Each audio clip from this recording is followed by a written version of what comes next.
Бэлтгэний өгөгдөл бол янз бүрийн хэлбэрээр өгөгдөж болдог. Жишээлбэл бодлого үлрээр өгч болно, зургаар өгч болно, бүснэгтээр өгч болно, графикаар өгч болдог. Дараах бодлого бол эцгийн багжуудыг олуулсан зураг хэлбэрээр өгсөн байна.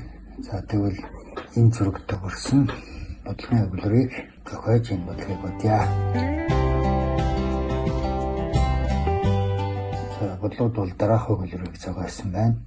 Өргөн ном эсэргүүцэлтэй дамжуулагчаар 2 амперыг хөдөлгөж байсан бол батарейны хүчлэлийг бол гэсэн өгүүлбэр зохиожээ.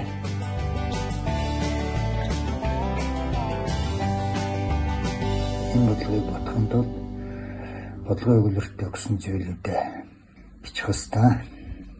За дараа бодлого хийхин тулд омын хуулиас хүчлэлийг болох юм бол томьёон дараах хэлбэртэй байна.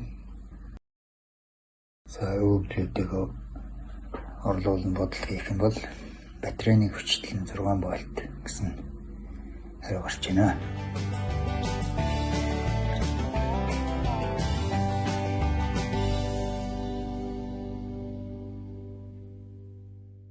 Бэлтгэний өгөгдлийг хэмжихийн тулд ампер метрийг цахилгаан гэлхэнд дандаа цуу олж өргөдөг.